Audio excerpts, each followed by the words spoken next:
আজকে আপনাদের জন্য আমি একটা নতুন রেসিপি নিয়ে এসেছি। এটা হলো ইলিশ পোলাও। ইলিশ পোলাও করতে আমি এখানে নিয়েছি 6 পিস ইলিশ। এখানে আমি ধুয়ে রেখেছি ইলিশগুলিকে।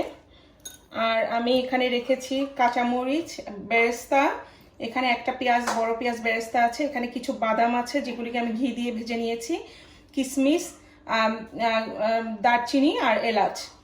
এখানে নিয়েছি আমি 3 কাপ পরিমাণ পোলাও চাল, কালিজিরা চাল, আর আমার এখানে আছে মিষ্টি দই। আমি এখন এখান থেকে বেরেস্তা আর বাদামগুলিকে আর সাথে 3-4টা কাঁচামরিচ দিয়ে আমি ব্লেন্ড করে নিব। আর সাথে আমি ব্লেন্ড করব আধা চা চামচ পরিমাণ রসুন বাটা, 1 চা চামচ পরিমাণ পেঁয়াজ বাটা, আর আধা চা চামচ পরিমাণ আদা বাটা, আর একটু সামান্য মরিচের গুঁড়া অ্যাড করব। আমি এটা ব্লেন্ড করে নিচ্ছি।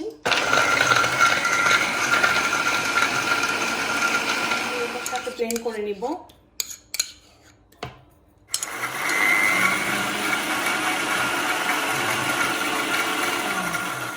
আমি এখন এখানে আধা চা চামচ বলেছিলাম রসুন বাটা দিব, ওটা আমি পেস্টটা আমি অ্যাড করছি।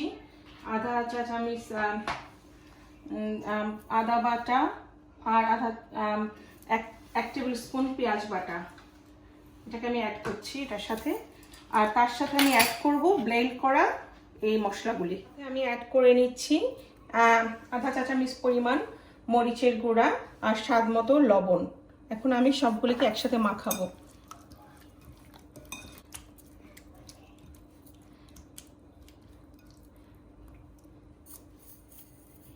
এখন আমি এটা 10 মিনিটের মতো রেখে দিব। আর এর মাঝে আমি কালিজিরা চালটা ধুয়ে এখানে পানি ঝরিয়ে রেখেছিলাম, এটার জন্য আমি প্রিপারেশন নিচ্ছি। ইলিশটাকে আমি একটু এখানে কষাই নিব। আমার বেশি সময় লাগবে না ইলিশ কষাতে, আপনারা জানেন যে ইলিশ খুব তাড়াতাড়ি হয়ে যায়। আর এখানে আমি আধা কাপ পরিমাণ তেল দিয়েছি। তেলের মাঝে আমি মাছগুলিকে এখন দিয়ে দিচ্ছি।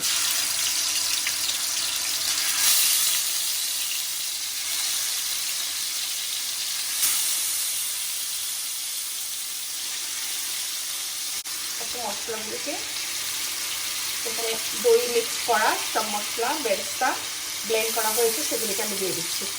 আধা কাপ পরিমাণ পানি মিক্স করে দিলাম মশলাগুলি ধুয়ে। এখন আমি এটাকে 5 মিনিটের জন্য ঢেকে রাখবো।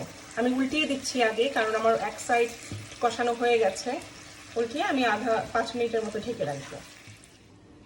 পোলাওয়ের জন্য আমি এখানে আধা কাপ পরিমাণ তেল দিয়ে দিলাম। এখন আমি পেঁয়াজ দিয়ে পোলাওয়ের চালটাকে, পেঁয়াজটাকে একটু ব্রাউন করে ভেজে তারপরে পোলাওয়ের চালটা দিব। আর আমি এখানে খুব বেশি পরিমাণ মশলা দিব না, কারণ ইলিশের নিজস্ব একটা ঘ্রাণ আছে।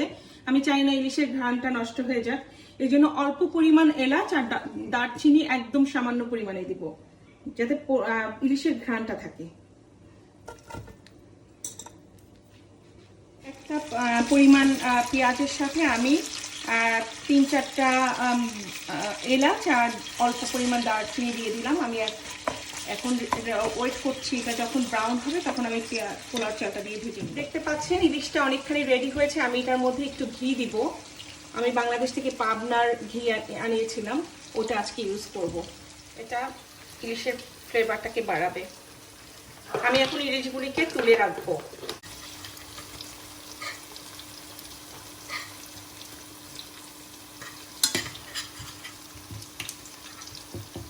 ইলিশগুলিকে তুলে রাখছি। আর ইলিশের যে গ্রেভিটা আছে এটা আমি পোলাওয়ের সাথে মিক্স করব।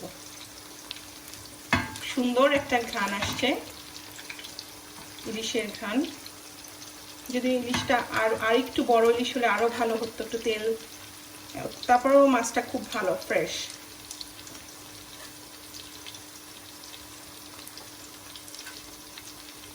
গ্রেভিটা ছিল, ওটার সাথে কিছু কাঁচামরিচ আর কিছু কিশমিশ দিয়ে রাখছি। আমি এখন পোলাওয়ের জন্য পানি গরম করে রাখছি। পেঁয়াজটা ভাজা অনেকখানি হয়ে গেছে। আমি এখন এটার মধ্যে চালগুলি দিয়ে দিচ্ছি। আমি এখানে স্বাদ মতো লবণ দিয়েছি। এখন আমার পোলাও ভাজাটা শেষ, আমি পানি মিক্স করব।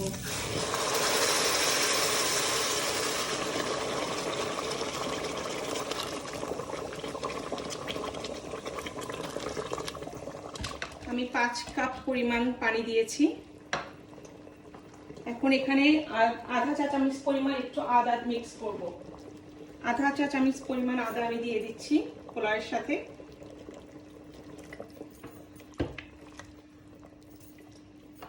এখন আমি ঢেকে দিব।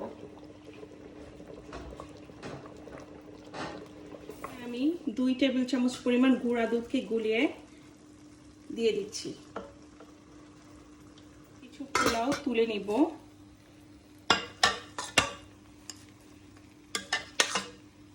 তুলে নিয়ে মাছটাকে এখানে সাজিয়ে দেব।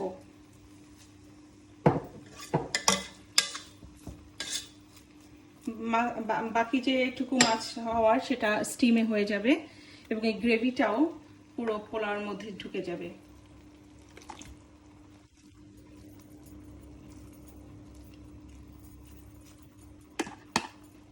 আমি গ্রেভিটা দিয়ে দিচ্ছি, যে গ্রেভিটা করে রেখেছিলাম পোলাওয়ের সাথে মাছের সাথে, সেটা আমি এখন এখানে দিয়ে দিব। দেখতে পাচ্ছেন অনেক সুন্দর একটা গ্রেভি।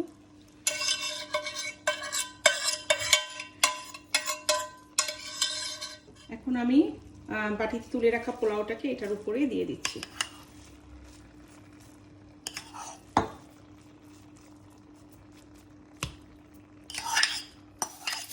দেখতে পাচ্ছেন পোলাওটার কালার। আর আমি এখন এটাকে স্টিমে রাখবো। আমি কিন্তু অল্প আঁচে দিয়ে রেখেছি, এখন স্টিমে থাকবে, একদম অল্প আছে। স্টিমে 10 মিনিট থাকলে পোলাওটা হয়ে যাবে।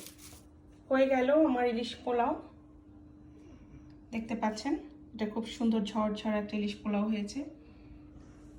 মাছটাও খুব সুন্দর সিদ্ধ হয়েছে ভিতরে।